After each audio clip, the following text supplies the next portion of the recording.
어머니, 이제 요양원에 들어가세요. 더 이상 우리랑 같이 살 수 없어요. 며느리의 차가운 말에 66세 순이는 떨리는 손으로 8억 원짜리 각서를 꺼내 들었습니다. 그럼 이 돈부터 돌려주고 나서 말해. 66세 할머니가 8억을 빌려준 며느리를 법정에 세운 방법이 너무 소름 돋습니다. 이 이야기는 실제 사연을 기반으로 각색하여 제작되었습니다. 더 재밌는 이야기를 만들 수 있도록 구독과 좋아요 부탁드립니다. 충북 청주의 한적한 마을. 새벽 5시면 어김없이 들려오는 발효통 뚜껑 여는 소리가 있었습니다.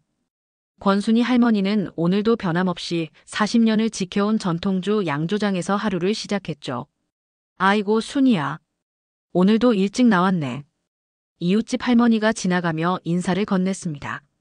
순이는 환한 미소로 손을 흔들며 대답했어요. 네, 영자 언니. 발효 상태 확인해야 해서요. 순이의 손길이 닿는 곳마다 은은한 술향이 퍼져나갔습니다. 마을 사람들은 모두 순이의 솜씨를 인정했어요. 결혼식이나 회가변에는 반드시 순이의 전통주가 올라갔고 멀리서도 주문이 들어올 정도였거든요. 하지만 순이에게는 하나의 걱정거리가 있었습니다. 바로 서울에 사는 아들 도연의 아내, 며느리 지민이었죠. 어머님, 제발 아이들 앞에서는 술 이야기하지 마세요. 교육에 안 좋다고 했잖아요. 한 달 전 추석 때 지민이 던진 말이 아직도 귓가에 맴돌았습니다.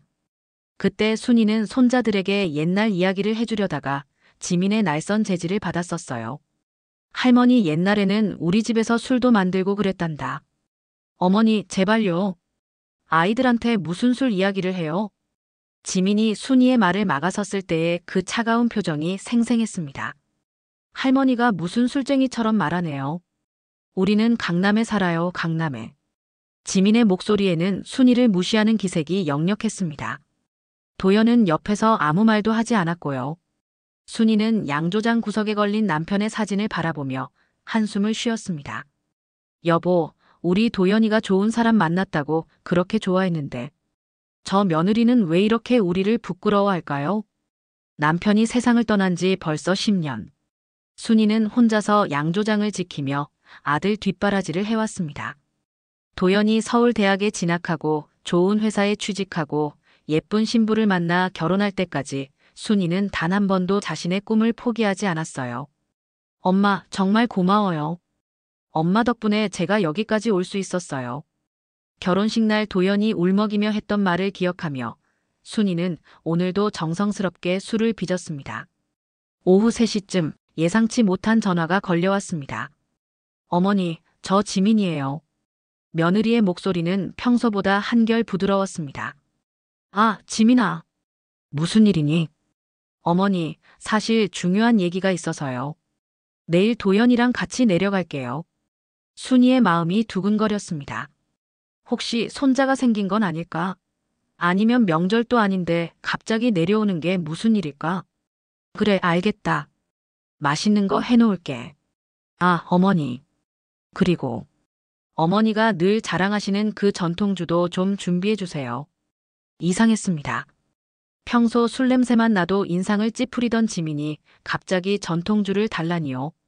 순이는 밤새 정성스럽게 음식을 준비했습니다. 도연이 어렸을 때 좋아하던 갈비찜, 지민이 한번 맛있다고 했던 나물들, 그리고 자신의 자랑인 10년 묵은 전통주까지. 다음 날 오후 새하얀 외제차가 양조장 앞에 섰습니다. 도연과 지민이 내렸을 때 순이는 뛸 듯이 기뻤어요. 어머니, 안녕하세요. 지민의 인사는 정중했지만 어딘지 어색했습니다. 하지만 순이는 그런 것쯤은 신경 쓰지 않았어요. 며느리가 먼저 찾아온 게 얼마나 고마운지요.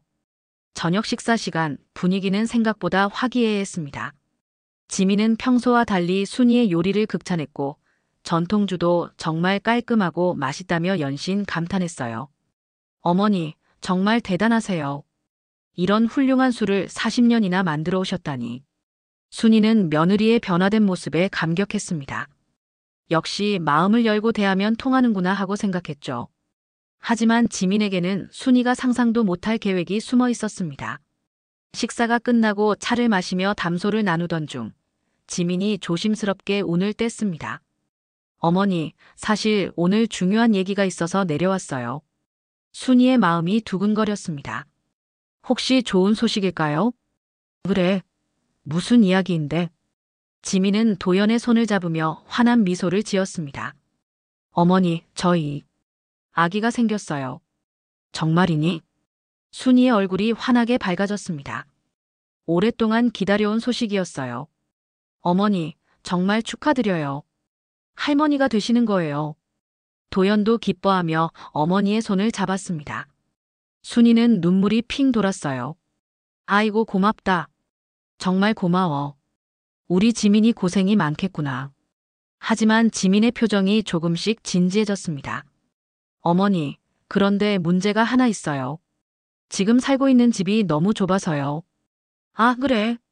네. 아기 방도 만들어야 하고 육아용품도 들여놓을 공간이 필요하거든요. 그래서 지민은 잠깐 망설이더니 조심스럽게 말을 이어갔습니다. 강남에 좋은 전셋집을 하나 봐뒀는데 보증금이 좀 많이 나와요. 순이는 며느리의 말에 귀를 기울였습니다. 얼마나 되는데? 8억이에요. 순이는 깜짝 놀랐습니다. 8억이라니 상상도 못한 큰 돈이었어요. 8억? 그렇게 많이.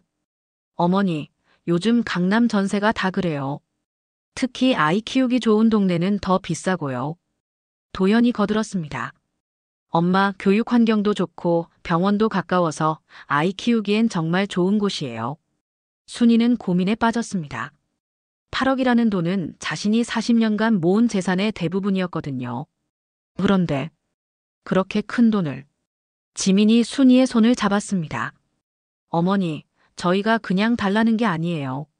나중에 꼭 돌려드릴게요.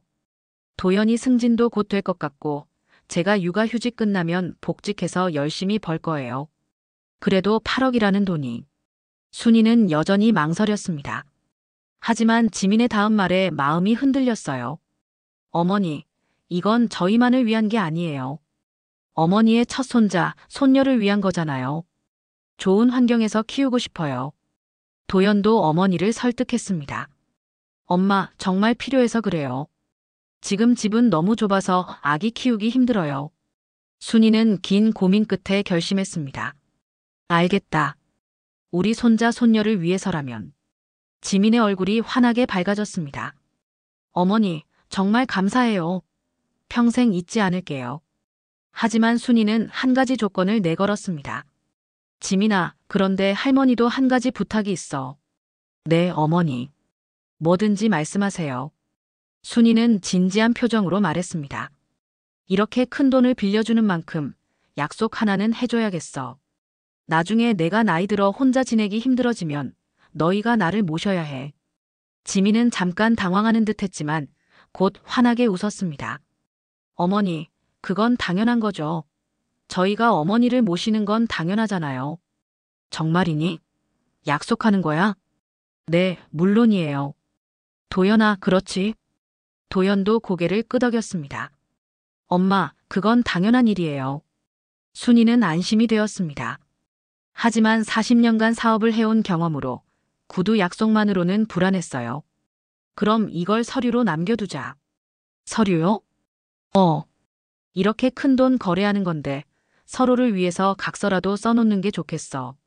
지민은 잠깐 망설였지만 8억이라는 큰 돈을 앞두고는 어쩔 수 없었습니다.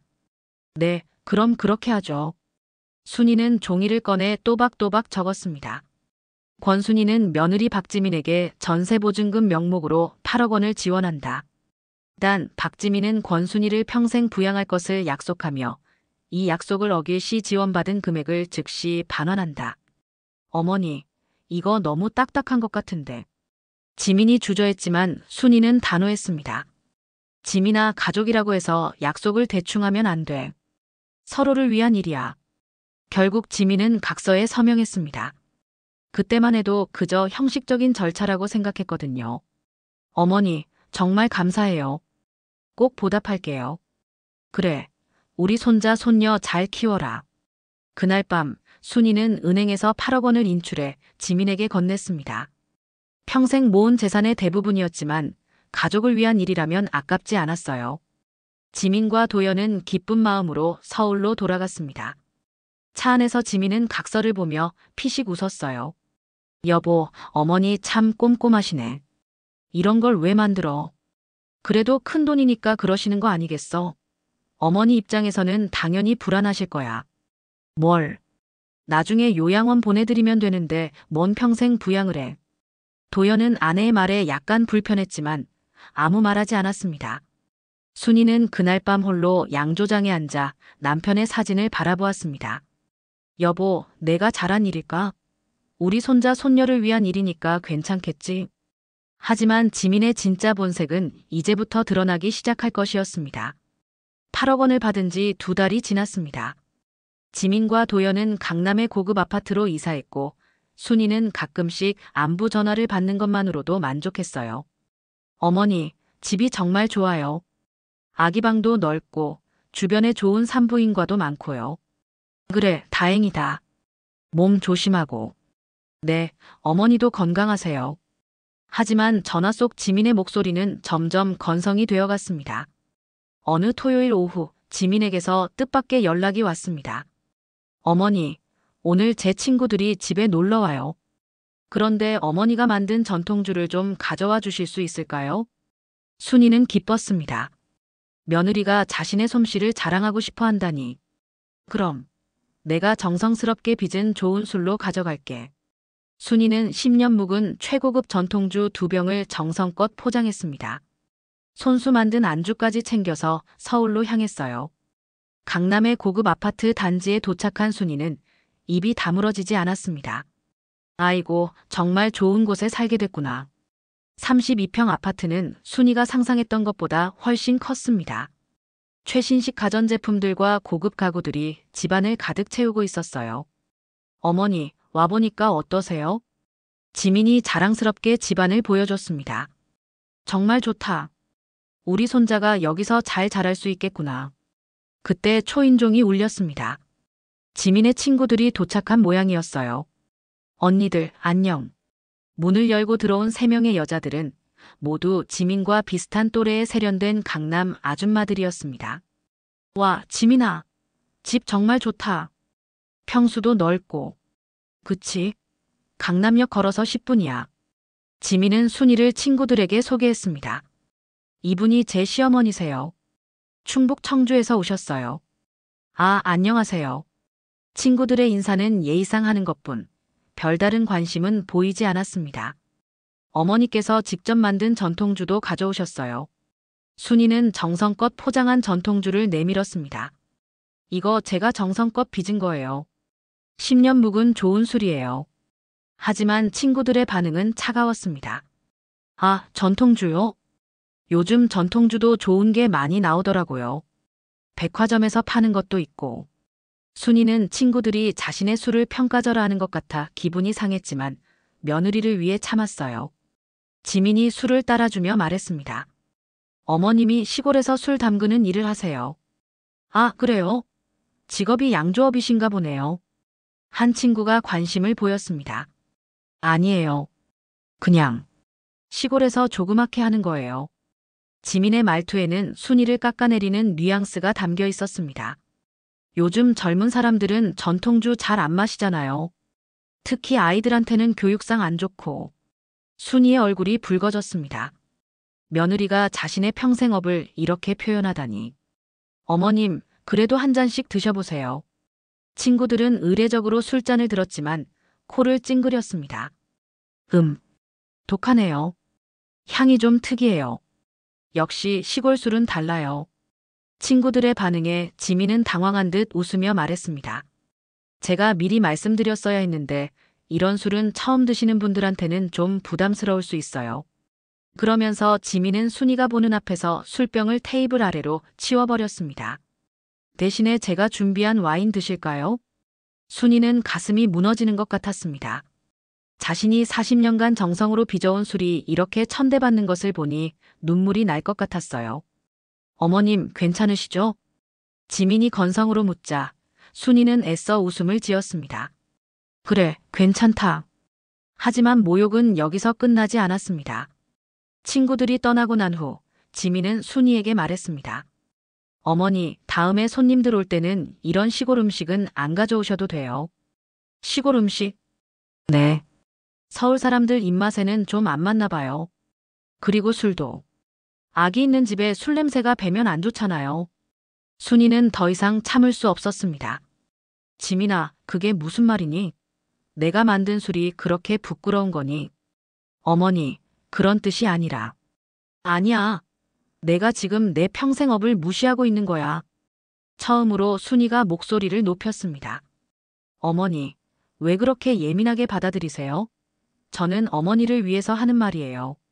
나를 위해서? 내 앞에서 내 술을 바닥에 치워버리는 게 나를 위해서 하는 일이야? 도연이 중재에 나섰습니다. 엄마, 지민이도 그런 뜻은 아니었을 거예요. 도연아, 너도 내 아내 편만 드는구나.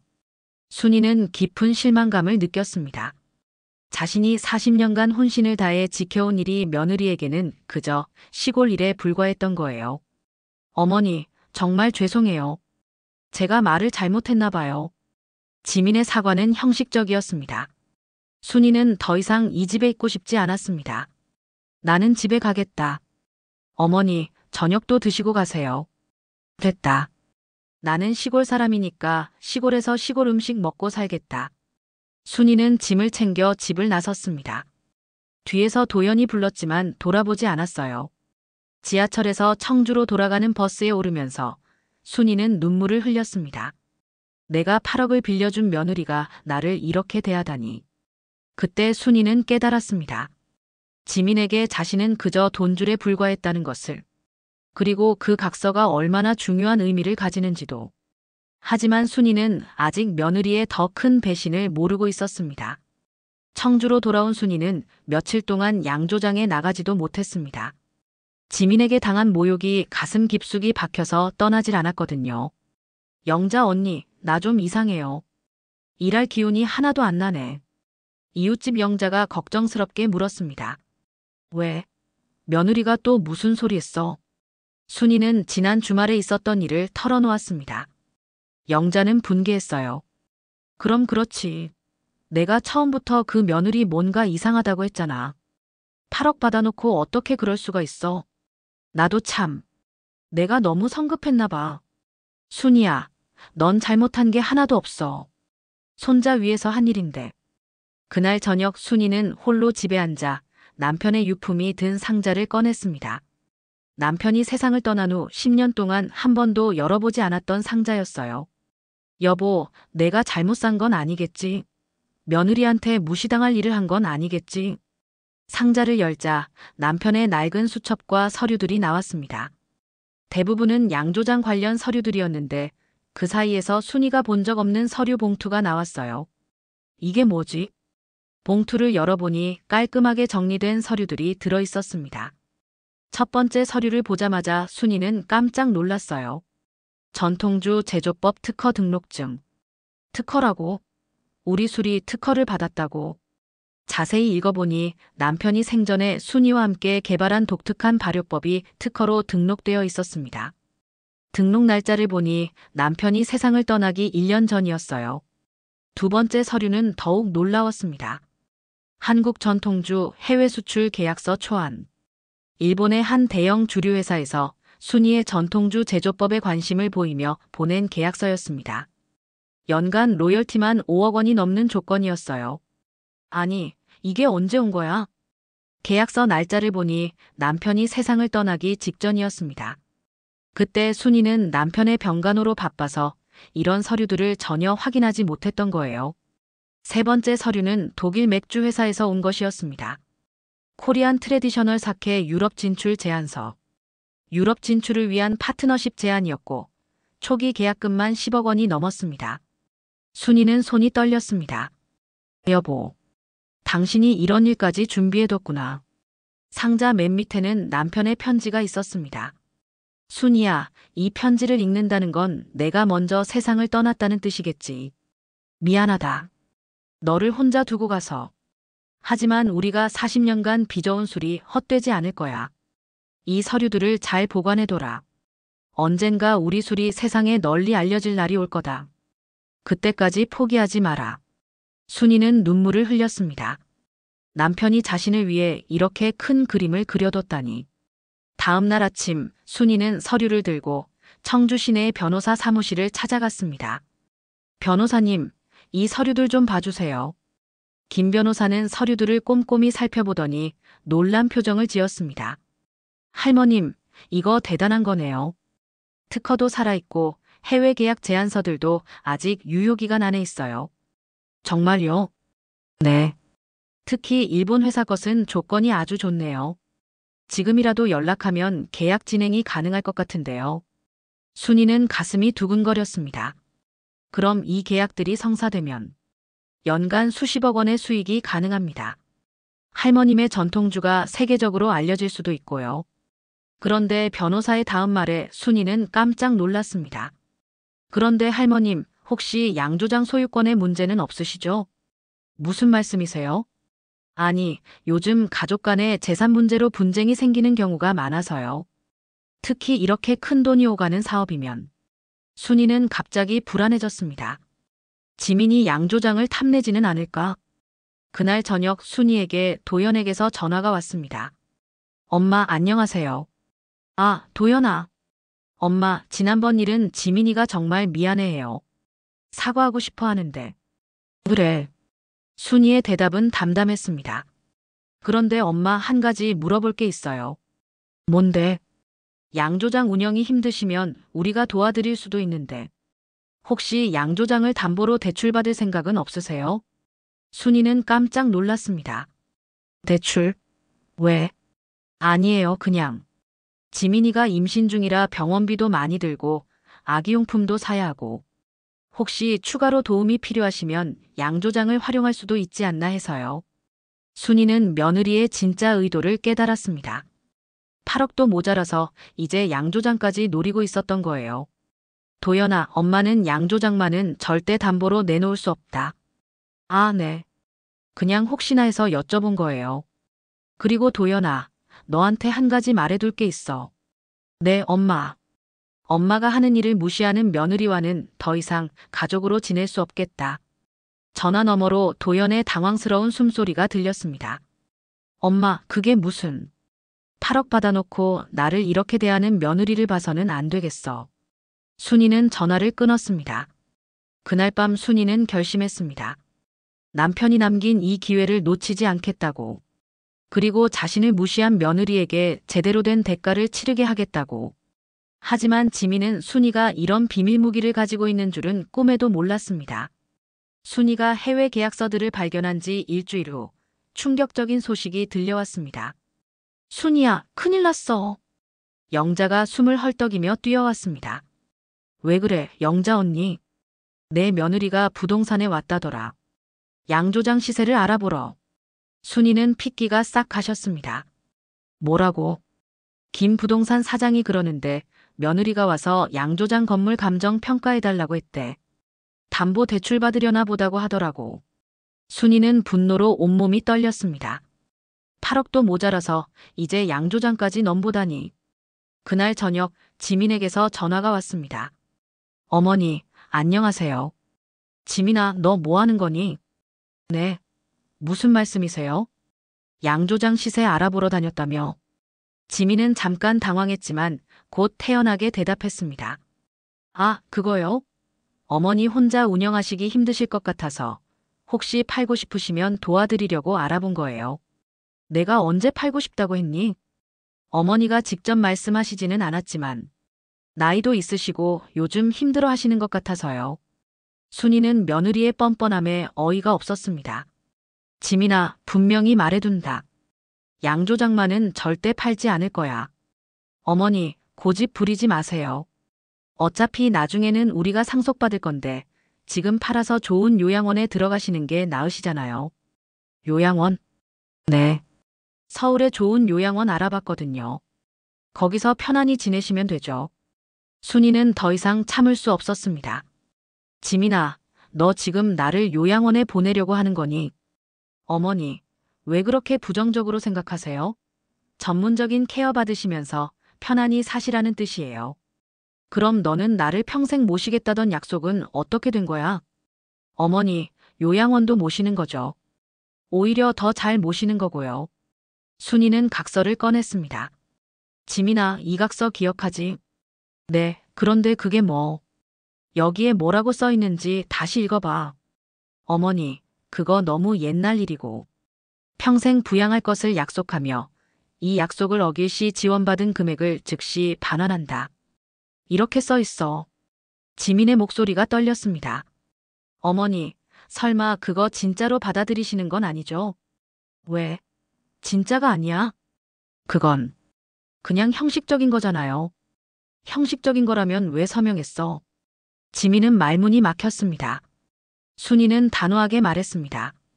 지민아, 너는 약속을 어겼어. 그러니까 8억 원 당장 돌려줘. 어머니, 그게 무슨 말씀이세요?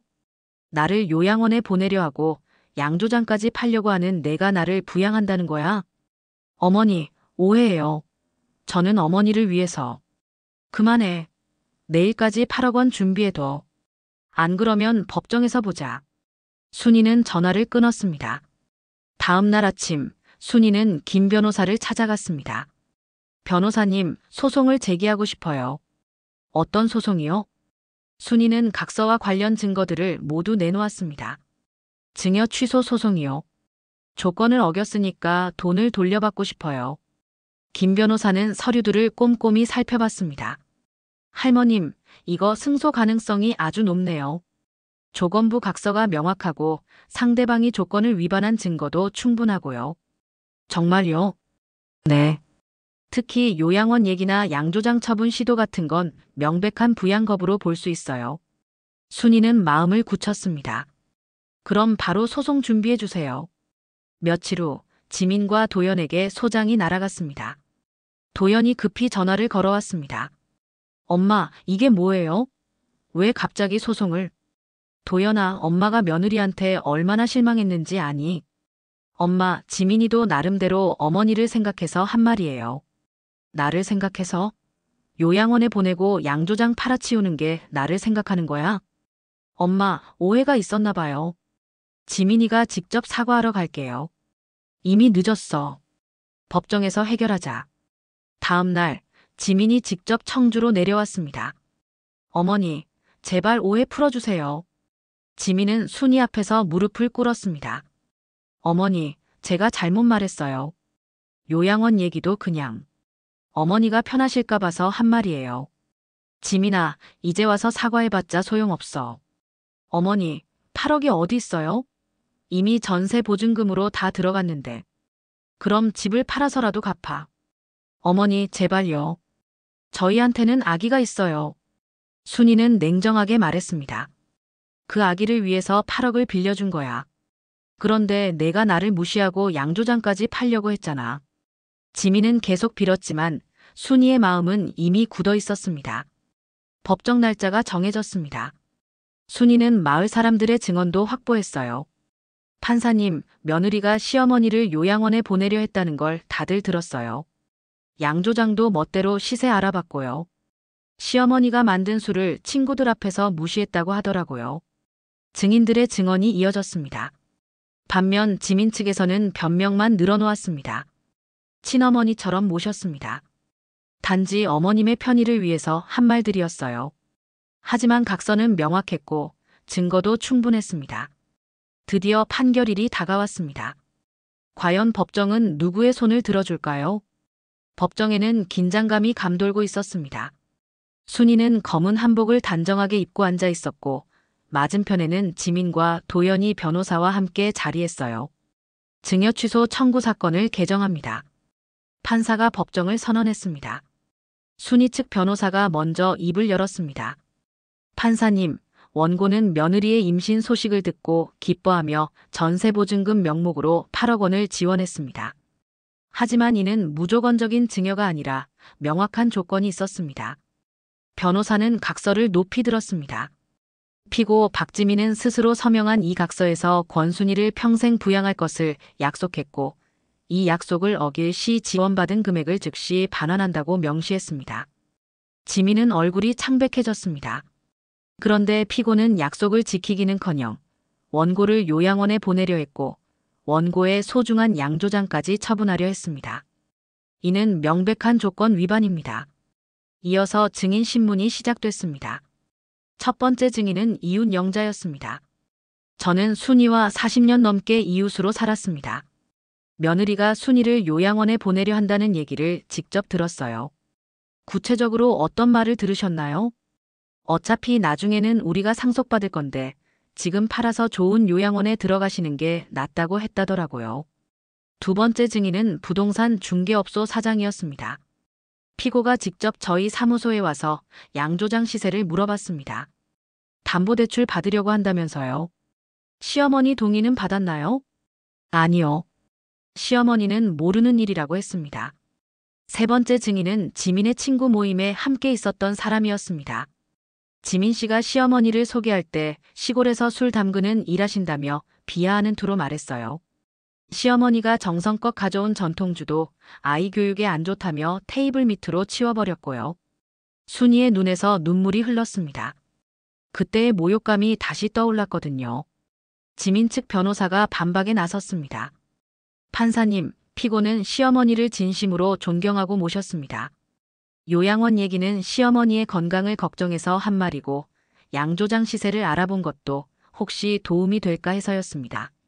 하지만 판사는 냉정했습니다.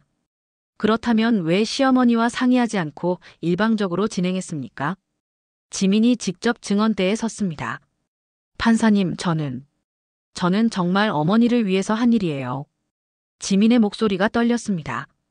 저희 집은 좁아서 어머니가 오시면 불편하실 것 같았고 전문적인 케어를 받으시는 게 더 좋을 거라고 생각했어요. 그럼 각서에 서명할 때는 왜 평생 모시겠다고 약속했습니까? 그건 그냥 형식적인 거라고 생각했어요. 법정이 술렁거렸습니다. 지민의 솔직한 답변이 오히려 불리하게 작용했어요. 순이가 증언대에 섰습니다. 판사님, 저는 40년 동안 정성스럽게 전통주를 빚어왔습니다. 남편과 함께 가꾼 이 일이 제 인생의 전부예요. 순이의 목소리는 차분하면서도 단단했습니다. 그런데 며느리는 제 앞에서 제가 평생 해온 일을 부끄러운 것처럼 말했어요. 친구들 앞에서 제 술을 바닥에 치워버렸고 저를 시골 사람이라며 무시했습니다. 8억 원은 큰 돈이었지만 손자를 위해서라면 아깝지 않았어요. 하지만 며느리는 그 돈을 받자마자 저를 짐짝 취급하기 시작했습니다. 순이는 각서를 들어보였습니다. 이 각서는 형식이 아닙니다. 저와 며느리 사이의 진심 어린 약속이었어요. 그런데 며느리는 그 약속을 일방적으로 어겼습니다. 판사가 지민에게 물었습니다. 피고, 이 각서에 서명할 때 내용을 충분히 이해하고 서명한 것입니까? 네. 하지만 조건을 지킬 의사가 있었습니까? 지민은 대답하지 못했습니다. 판사가 최종 변론을 들었습니다. 순이 측 변호사가 마지막으로 말했습니다. 판사님, 이 사건은 단순한 금전 분쟁이 아닙니다. 효와 신뢰 그리고 약속의 의미에 관한 문제입니다. 피고는 8억 원이라는 거액을 받으면서도 그에 따른 책임은 회피하려 했습니다. 특히 원고가 평생 소중히 여겨온 양조장을 몰래 처분하려 한 행위는 명백한 배신입니다. 각서의 조건이 명확한 이상 피고는 약속을 이행하거나 돈을 반환해야 합니다. 지민 측 변호사도 최후 변론을 했지만 각서라는 결정적 증거 앞에서는 설득력이 부족했습니다. 판사가 선고를 위해 정회를 선언했습니다. 30분 후 다시 열린 법정에서 판사가 입을 열었습니다. 피고 박지민은 조건부 증여계약서에 자필로 서명했고 그 조건을 명확히 인지했음이 인정됩니다. 법정은 조용했습니다. 하지만 피고는 원고를 평생 부양하겠다는 약속을 지키지 않았을 뿐만 아니라 요양원 입소를 종용하고 원고의 재산인 양조장을 무단으로 처분하려 했습니다. 지민의 얼굴이 새하얗게 되었습니다. 따라서 본 법원은 피고가 조건을 위반했다고 판단하며 증여계약 취소를 인정합니다. 피고는 원고에게 8억 원과 법정이자를 지급하라. 법정의 선고가 떨어졌습니다. 지민은 그 자리에서 주저앉았고 도연은 얼굴을 감쌌습니다. 순이는 조용히 고개를 끄덕였습니다. 법이 자신의 손을 들어준 거였어요. 법정을 나서는 순이에게 기자들이 몰려들었습니다. 할머니, 소송에서 이기신 소감이 어떠세요? 순이는 잠시 생각하더니 차분하게 대답했습니다.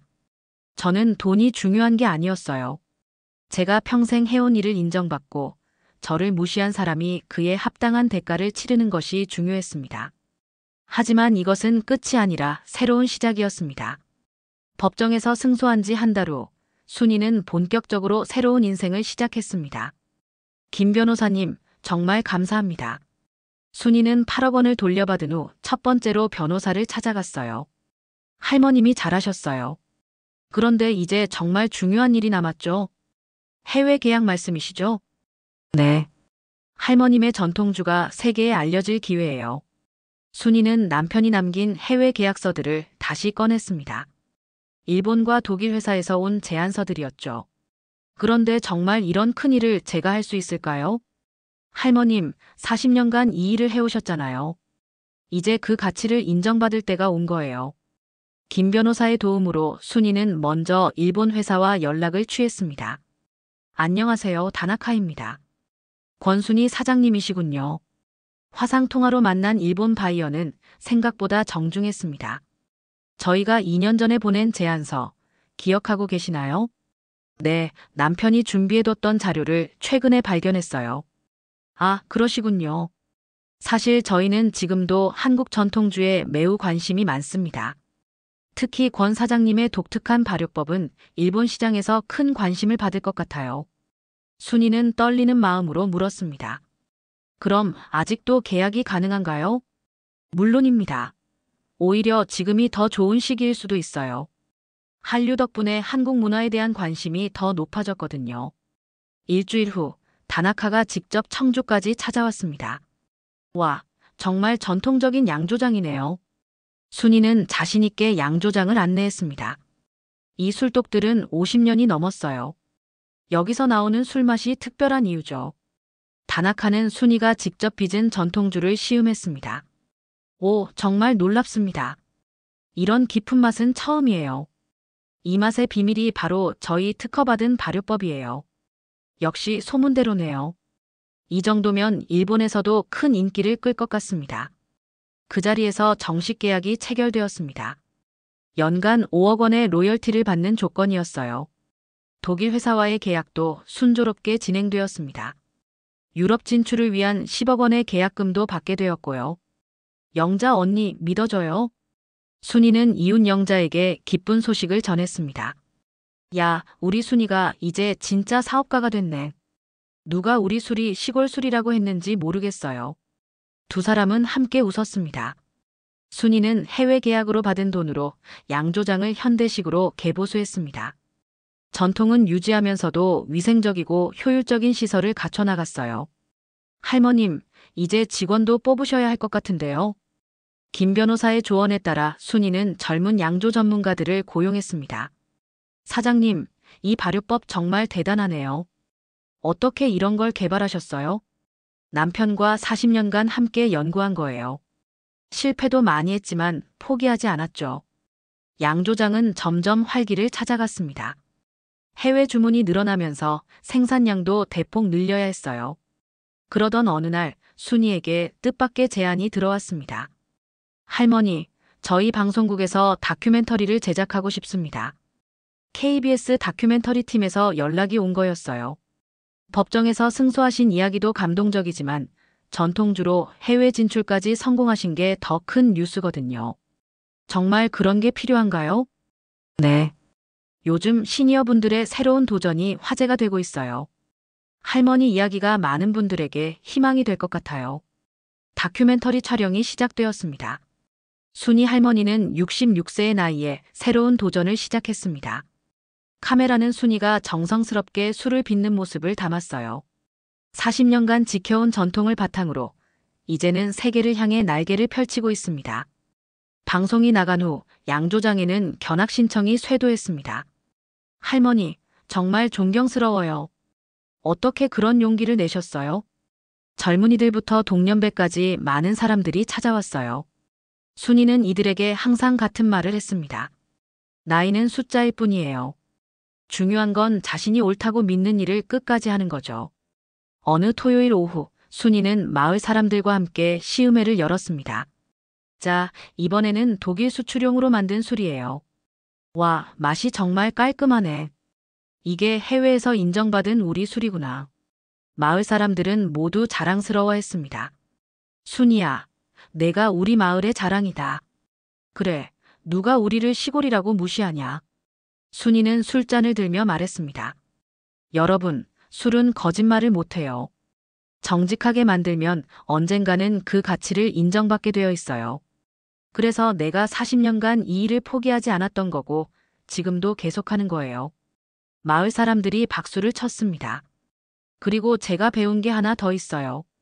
순이는 잠시 멈췄다가 계속했습니다. 진정한 가족은 피가 섞인 사람이 아니라 서로를 존중하고 아껴주는 사람들이라는 거예요. 그날 밤 순이는 남편의 사진을 바라보며 말했습니다. 여보, 우리가 함께 만든 술이 드디어 세상에 알려졌어요. 그리고 나는 새로운 가족들을 만났어요. 사진 속 남편은 여전히 환하게 웃고 있었습니다. 하지만 순이의 진짜 복수는 이제부터 시작이었습니다. 순이의 성공 소식은 전국적으로 퍼져나갔습니다. 특히 며느리와의 법정 다툼에서 승리한 후 전통주 사업으로 대성공을 거둔 이야기는 많은 사람들에게 화제가 되었어요. 그러던 어느 날 순이에게 예상치 못한 방문객이 찾아왔습니다. 어머니. 문을 열자 지민이 서 있었습니다.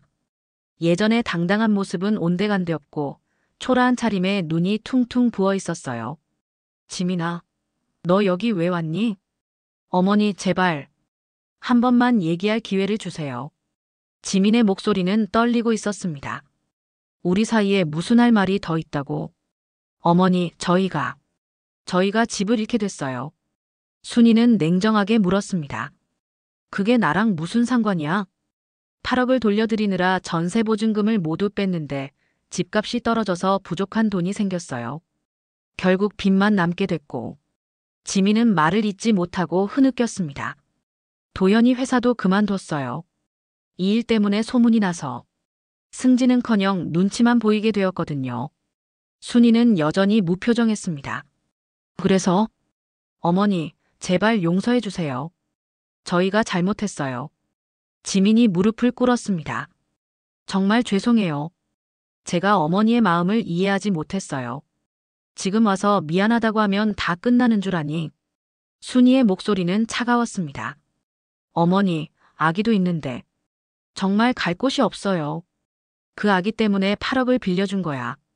그런데 너는 나를 어떻게 대했지? 순이는 지민을 똑바로 바라봤습니다. 내 앞에서 내 술을 바닥에 치워버리고 나를 시골 사람이라며 무시했잖아. 어머니, 요양원에 보내려 하고 내 양조장을 몰래 팔려고도 했고. 지민은 아무 말도 할 수 없었습니다. 지민아, 너는 내가 각서는 형식적인 것이라고 말한 걸 기억하니? 네. 그때 나는 깨달았어. 너에게 나는 그저 이용할 수 있는 돈줄에 불과했다는 걸. 순이는 자리에서 일어났습니다. 그리고 내가 40년간 정성으로 빚어온 술을 시골 술이라며 부끄러워한 순간 나는 이미 너를 며느리라고 생각하지 않았어. 어머니, 정말 잘못했어요. 다시 기회를 주세요. 기회? 순이는 쓴웃음을 지었습니다. 너는 기회가 있었어. 8억을 받을 때, 나를 무시할 때, 양조장을 팔려고 할 때. 매 순간이 선택할 기회였어. 하지만 너는 매번 나를 실망시켰잖아. 지민이 더욱 간절하게 빌었습니다. 어머니, 저희가 어떻게 해야 하죠? 정말 갈 곳이 없어요. 순이는 잠시 생각하더니 냉정하게 말했습니다. 그건 내가 선택한 결과야. 내가 왜 책임져야 해? 어머니. 지민아, 나는 이제 새로운 가족이 있어. 나를 진짜로 존중해주고 아껴주는 사람들이. 순이는 창밖을 바라봤습니다. 양조장에서는 직원들이 열심히 일하고 있었고 마을 사람들이 견학 온 손님들을 안내하고 있었어요.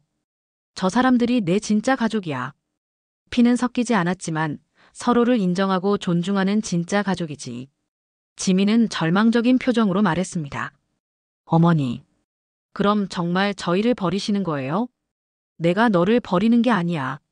순이의 목소리에는 깊은 슬픔이 담겨 있었습니다. 너희가 먼저 나를 버렸어. 내가 돈을 빌려준 그 순간부터.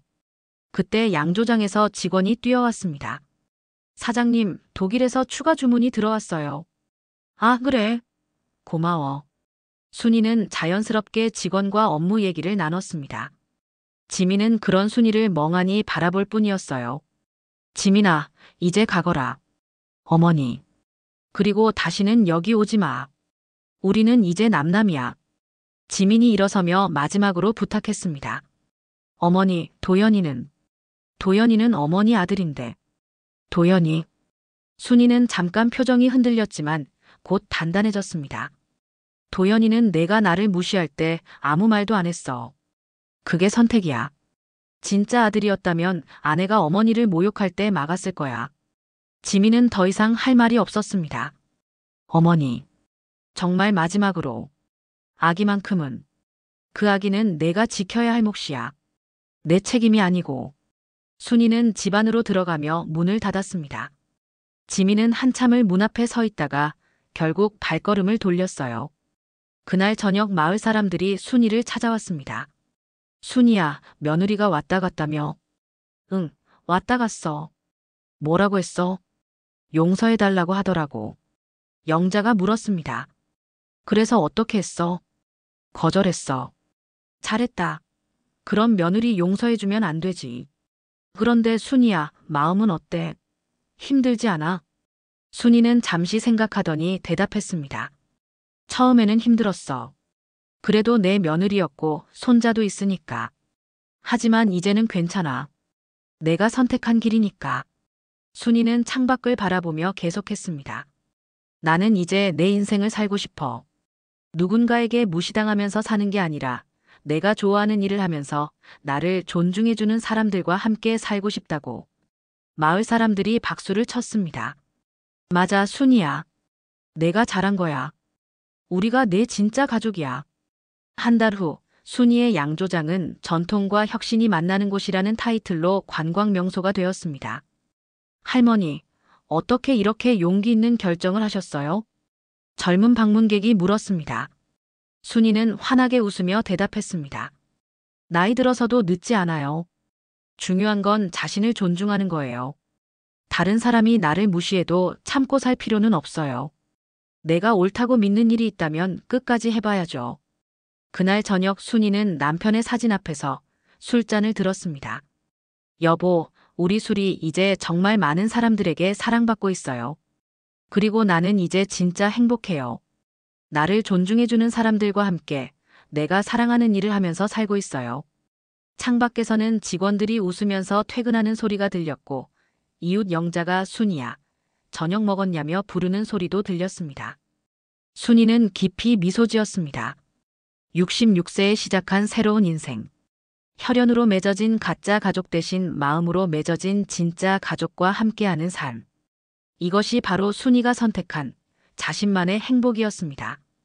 때로는 용감한 이별이 새로운 시작의 문을 연다. 66세 순이 할머니가 우리에게 전하는 늦지 않은 인생 역전의 메시지. 오늘 이야기 어떠셨나요? 이야기가 재밌으셨다면 구독과 좋아요 한 번씩 눌러주세요. 내일도 다락방 라디오를 찾아주세요. 감사합니다.